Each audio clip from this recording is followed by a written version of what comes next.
We are in the spirit of emancipation and independence, and today's lineup is designed to get you in the groove. So stay tuned as we have a program filled with content that's sure to make you feel proud to be Jamaican.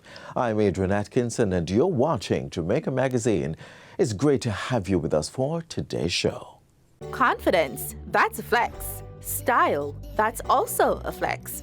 But you know what's an even better flex? Protecting yourself and your partner. Don't leave your health to chance or your future to regrets. Stay informed, stay prepared, and take control of your well-being. Make regular testing part of your routine every 3 to 6 months. And whenever you're intimate, always use the safer option. That's real confidence. Protect yourself. Own your choices.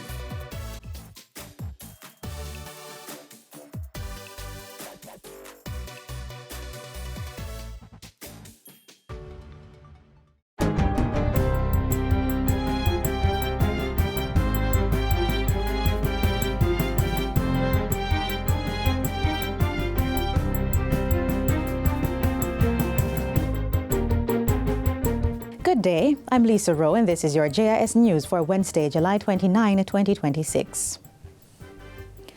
The National Security Council NSC has approved a series of legislative and policy initiatives to strengthen the country's economic and citizen security, as well as national resilience in response to evolving criminal, technological, and social threats. The decisions were taken at the Council's monthly meeting chaired by Prime Minister Dr. Andrew Holness on Thursday. The Council commits to protecting and regrowing Jamaica's global services sector, hailing it as one of the country's strategic economic assets and a pillar of economic security. It informs that employment within the sector has declined from 60,000 to 40,000 workers due to structural changes and a further drop in foreign exchange earnings between $700 and $900 million annually. When it comes to lottery scamming, the government has resolved to eliminate and dismantle the entire criminal ecosystem that enables, facilitates, and profits from it. The National Security Council argues that lottery scamming has undermined investor confidence and damaged the country's reputation as a trusted destination for global digital services. To this end, the Council has approved the development of legislative and policy reforms to modernize lottery scam legislation that will strengthen penalties and align the legal framework with evolving international standards governing cybercrime, organized financial crime, and digital fraud. The government will also seek to strengthen intelligence, investigations, prosecutions, and asset recovery against organized criminal networks. Other interventions include the enhancement of regulatory oversight, governance, and compliance across the global services sector and deepening operational cooperation between government regulators. To control the use and regulate the distribution of synthetic or designer drugs, the NSC has approved recommendations to amend relevant legislation to include new psychoactive substances, NPS. Prime Minister Holness says this is necessary to protect people as the use presents a threat to citizen security and public health. The National Security Council also reviewed evidence of increasing psychological trauma, domestic violence, and interpersonal conflict in several Hurricane Melissa-affected communities. As a result, it approved the development of a coordinated national program to expand trauma counseling, community and mental health services, family intervention programs, and violence prevention initiatives in most affected areas. Dr. Holness insists that addressing trauma is essential to restoring families, strengthening communities, and preventing violence from taking root in the aftermath of crisis. CARICOM heads of government have united on common grounds regarding the transit of third country nationals arrangements being proposed by the government of the United States. A draft MOU from the U.S. was discussed at the 51st regular meeting of the conference in St. Lucia earlier this month. Minister of Foreign Affairs and Foreign Trade, Senator Kamina Johnson-Smith, says a joint statement was issued on the Caribbean community's position. She was speaking at today's post-cabinet press briefing. Jamaica joined the region in making clear that, and I quote from this statement, that every effort would be made to ensure that TCN arrangements do not disrupt the security of countries in the region or divert resources and services from citizens of respective countries. So this was a sort of baseline understanding, recognizing that some countries had signed, some countries hadn't yet signed, but were in discussions, but that all had been, in one way or another, engaged on the issue. According to Minister Johnson Smith, the joint statement from CARICOM also clarifies that the MOUs are intended to provide for the transit of individuals without criminal antecedents to their home countries rather than settlement in member states. She informs that the government of Jamaica affirms its commitment to safe, orderly, and regular migration with dignity under the circumstances where they move. Minister Johnson Smith reiterates that the TCN arrangement with Jamaica is not finalized as operating procedures are still not settled. But she is firm that when the procedures are agreed upon, 10,000 people are not coming to Jamaica. The arrangement is for up to 25 persons per fortnight in transit. She was also emphasizing that no criminals will be coming under the proposed agreement. The International Organization for Migration, this is the United Nations agency responsible for matters related to migration, will be responsible for their temporary accommodation, their food, any health care, or any other necessities which they may have, including the arrangements to return them to their home countries or such other arrangements as they undertake with their agreement. And fourthly, the IOM will be funded by the U.S. government to take on this role, not the government of Jamaica. As a safeguard, Minister Johnson Smith reiterates that Jamaica has negotiated that if more than 10 people apply to stay on the island under any condition, the agreement will be suspended. Minister of Health and Wellness, Dr. Christopher Tufton, says reconstruction at the Noel Holmes Hospital in Hanover is progressing well. Major repairs are underway to the maternity ward, operating theatre, dietary department, and staff quarters following Hurricane Melissa. During a tour and press briefing on Friday, the minister said several key projects were on track for completion within the next 2 months, while patient services have already returned to normal levels. The maternity ward operating theatre suite, I'm told here, is about 55% complete. I just went on the ward. The rooms are properly shaped up, and the men are working actively. Electrical and medical gas systems have been fully installed, ceiling installation on the way, and HVAC, roof of storeroom adjacent to perimeter fence being repaired and so on. So that maternity ward, which was totally damaged by the roof being lifted off, which now has a slab roofing, is well on its way, and the expected completion time for that is September. Minister Tufton also informed that medical staff had increased, with the number of doctors now at 12, up from 5, and nursing staff at 112, up from 77. The ministry's projection for substantial completion of recovery works at the hospital is by the end of September. It is expected to restore the facility to its full 60-bed capacity. The Ministry of Industry, Investment and Commerce has outlined a series of measures to support businesses and improve infrastructure in Westmoreland to support hurricane recovery and economic development in the parish. Addressing the Westmoreland Chamber of Commerce last week, Portfolio Minister Aubin Hill referenced a $1 billion program being pursued to fast-track recovery for micro, small and medium-sized enterprises, MSMEs. Senator Hill also pledged to bring priority concerns of the Chamber of Commerce directly to Cabinet. These include the market, garbage collection, town development, and road improvements. The Prime Minister at the time directed Minister Williams and myself to work with DBJ to get $1 billion Jamaican dollars to start to help businesses. And again, not the ones that are established, the ones that really, really need help to come back up. And we now have the data. We're going to try and get the money this coming week. The Commerce Minister also committed to following up on complaints about delayed internet restoration in sections of the parish.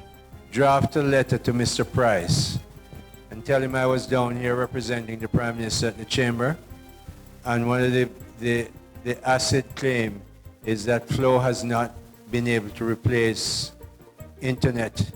And you know how I send those letters, P.S. I have a follow-up on it. I want a follow-up 4 business days after we send it. Because part of my job has to be to advocate for those who don't have the voice or the platform that I have. And finally, Rodney Bounty Killer Price is the latest recipient of the Key to the City of Kingston. It was presented by Mayor of Kingston, Councillor Andrew Swaby, during a ceremony on Tuesday. The dancehall icon and Grammy winner was also recognized with the official renaming of Wenchman Road in Seaview Gardens to Rodney Price Drive. It was approved by the Kingston and St. Andrew Municipal Corporation. Mr. Price describes the civic honor as a meaningful milestone in his career. Words isn't enough to express my gratitude today. Today is really the unfolding of another historical chapter in my career. And this milestone is a very unusual and uncommon accomplishment. The key to the city of Kingston. This is more than just a ceremony. This is a celebration of troubles and trial and triumph and greatness. And that's it for JIS News Today. I'm Lisa Rowe. Thanks for watching.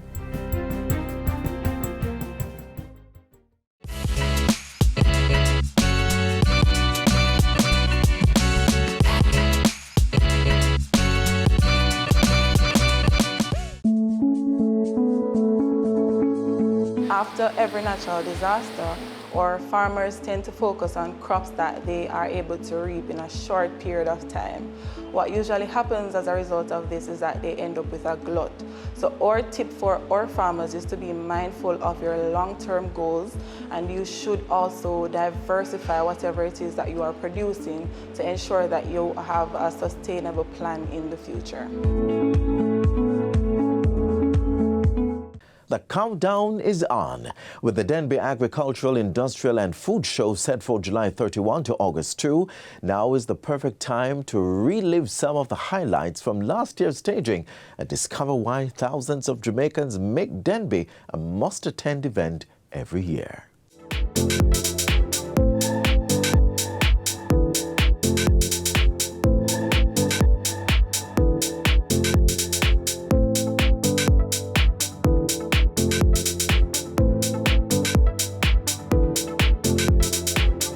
Welcome to Denbigh Agricultural Show, Jamaica's leading showcase of farming, food, and innovation. And we're right here in Clarendon bringing you the best of Jamaica's food culture. As Jamaicans, there's nothing we love more than our food, and Denbigh delivers it all, from fresh produce to homegrown delicacies, showcasing culinary creativity that tells the story of our culture. Here's a quick history lesson.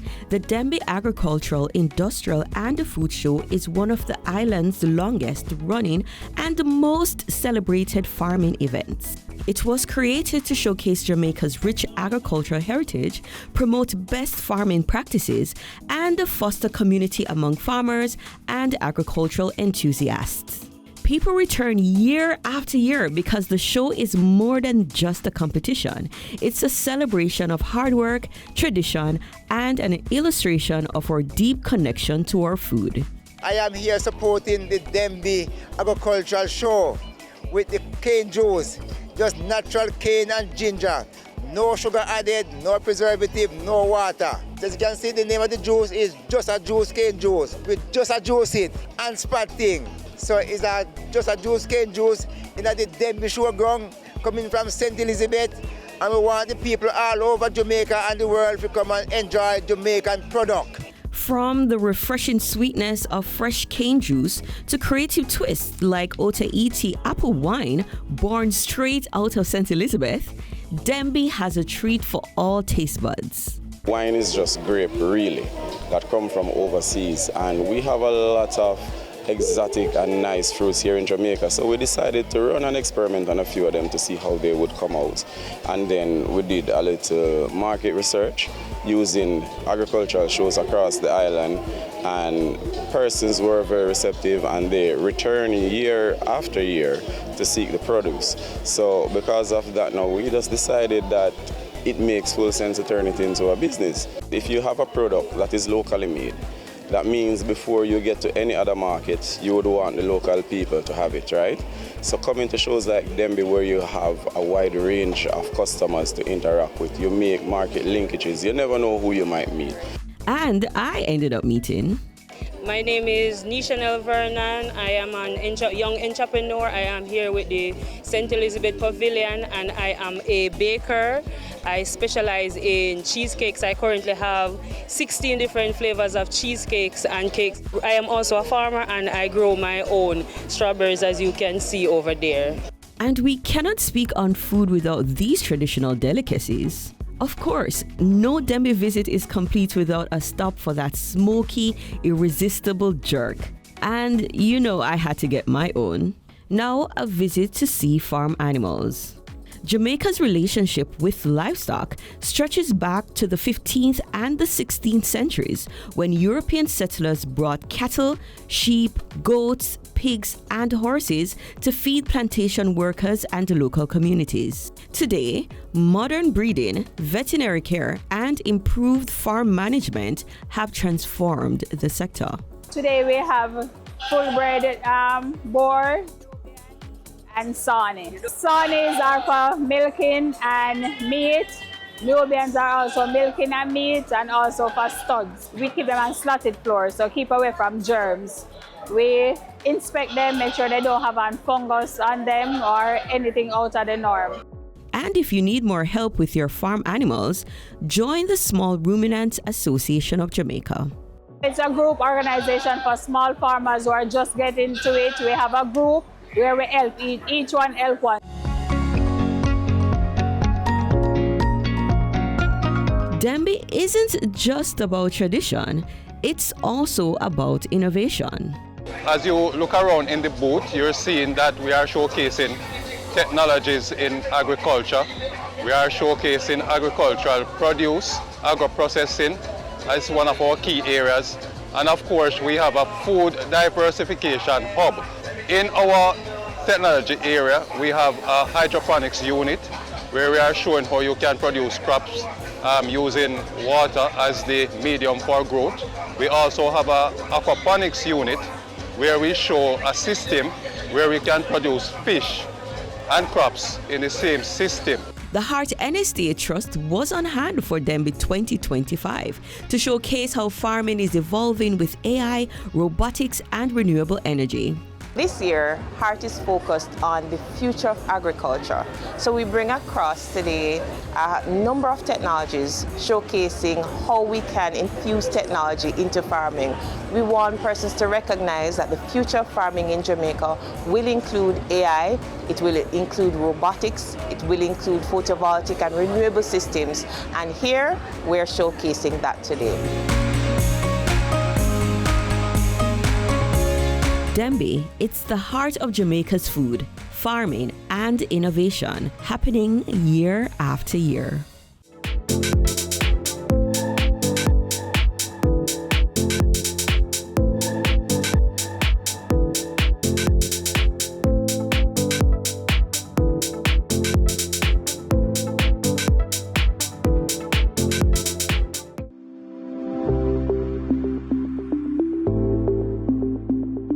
Need legal advice?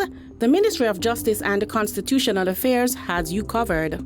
Join the virtual legal consultation day, also known as the Legal Zoom Room, on Monday, July 20, 2026, from 9:30 a.m. to 12 noon. Receive free legal advice from the Legal Aid Council, all from the comfort of your home. Simply pre-register by scanning the QR code on your screen or join using the Zoom meeting ID.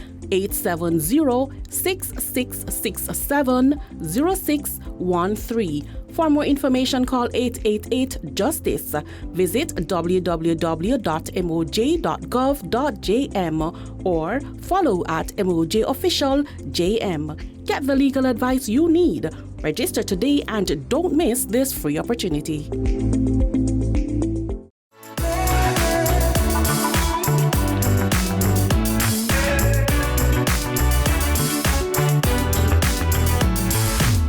From humble beginnings to a Caribbean favorite, this next feature traces the origins of the oxtail dish and examines how it became a beloved part of the Jamaican and wider Caribbean food culture. Jamaicans are known for taking a single ingredient and elevating it to delicacy standards, just like we did with oxtail. And today, as the pot simmers and the gravy thickens, we're tasting history with every bite.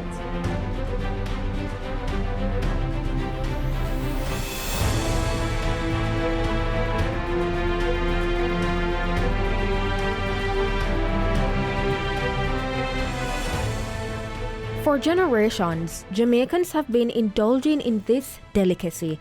The name says ox, but the truth? That tail could come from just about any cattle animal.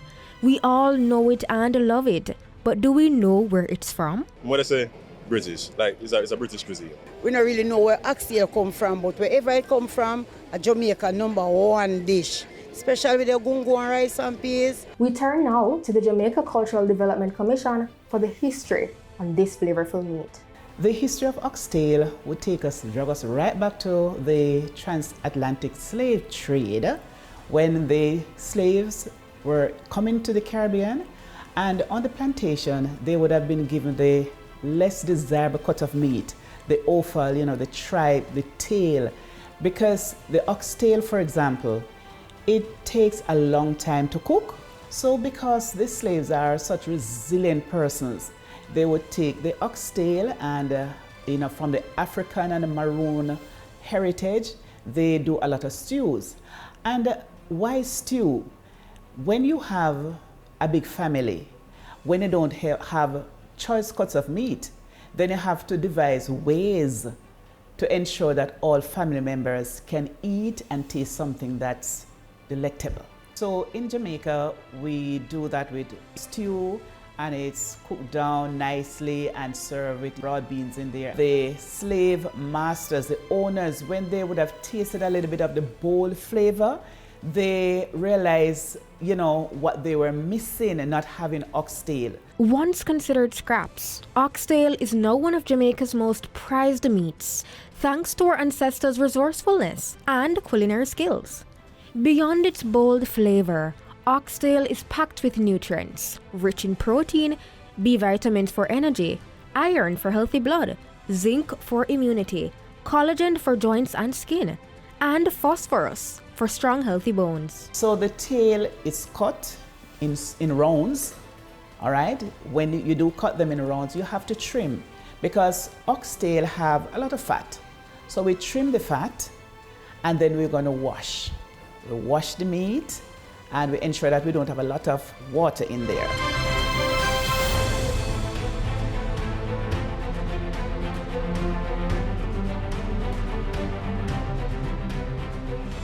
Back then, the slaves didn't know anything about browning that we have now. So they would get some brown sugar and they would caramelize that in the pot. So we are going to do that today. And then you're going to put your oxtail in. You're going to stir to coat all sections with the burnt sugar that we have done. So we add the hot water, slow cooking. And when it's nice and tender, then we are going to be adding, the rest of the onions, the garlic, the peppers, the scotch bonnet peppers. We're going to add that to the pot. And then when it's almost done, maybe 5 minutes, we're going to add our broad beans, if we use a can broad beans. But if you were going to be using the dried beans, as the Africans would, you would cook those beans first. Then we incorporate both So we have the beans mopping up some of that lovely gravy. So we want to ensure that we pass the legacy on so persons will understand where we are coming from to where we are and be grateful for what we have now. Oxtail isn't just a dish. It's a story of struggle, survival, and innovation. And every time we slow cook it to perfection, season it with our bold herbs, we're not just enjoying a meal, we're tasting our history and our heritage.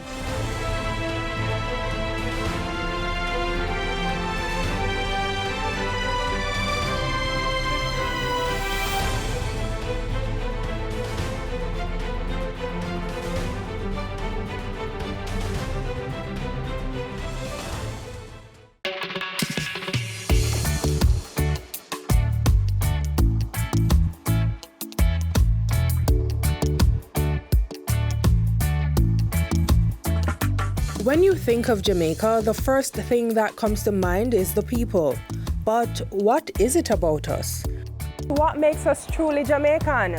Is it our warmth and hospitality? The way we greet each other with a simple wagwan or a bright smile? Maybe it's our resilience, our ability to find joy even in tough times. Or perhaps it's the unmistakable sound of patois connecting us, adding flavor to every conversation. Speaking of flavor, could it be our love for street food? The pan chicken sizzling on the grill, the soup men on the corner, the fruit vendors with their fresh, vibrant offerings? Wait, I know you're excited, but what about our music, our dance moves, or rhythm that captivates the world? We are storytellers, whether through folklore or everyday conversations. Being Jamaican is more than just a nationality. It's a feeling, a culture, a way of life. From the way we speak to the way we dance, cook, and connect, every part of our identity reflects our rich heritage and unstoppable spirit. So what makes us truly Jamaican? It's everything. We are the culture, the energy, and the heartbeat of the island.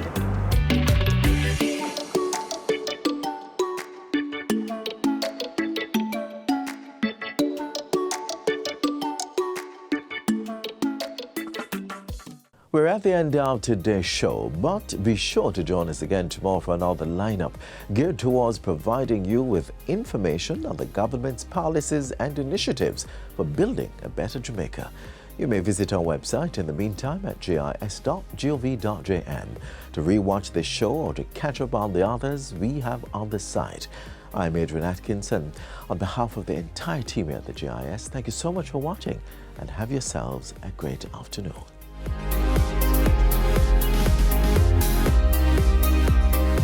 This has been a production of the Jamaica Information Service, the voice of Jamaica.